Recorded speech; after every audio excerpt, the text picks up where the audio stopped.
40 कोटी भारतीयांकरता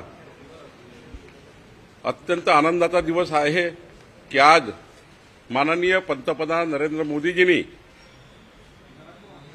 जीएसटी मध्ये जी कर सवलत दिली ती सर्वसामान्य जनतेच्या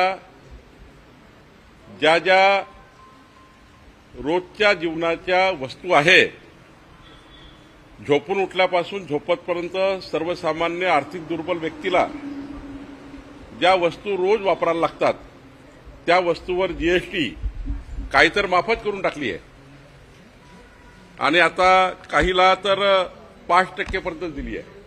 त्यामुळे सर्वसाधारण व्यक्तीला जर ट्रॅक्टर आता बघितलं तर 70,000 रुपये कमी झालं। आपण कार बघितल्या त्या 80 हजारांनी या ठिकाणी कमी झाल्या।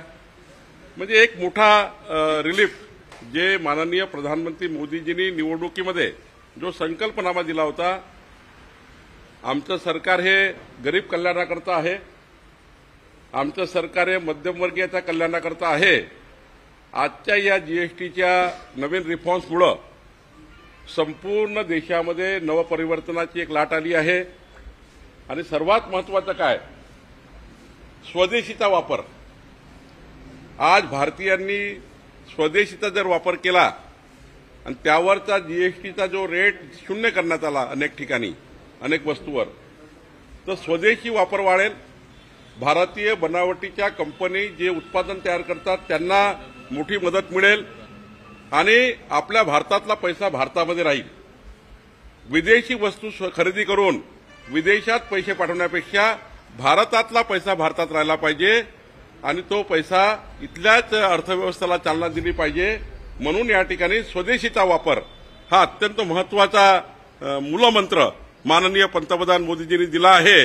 त्यामुळे मला असं वाटतं या भारतवर्षामध्ये विकसित भारताचा 2047चा जो संकल्प मोदीजींनी केला त्या संकल्पाला जोडून कालचा जीएसटीचा निर्णय झाला आहे। कोराडी मंदिरात यावेळेस चांगल्या सुविधा करण्यात आल्या, प्रचंड मोठी गर्दी आहे आज स्वयंभू दर्शनासाठी।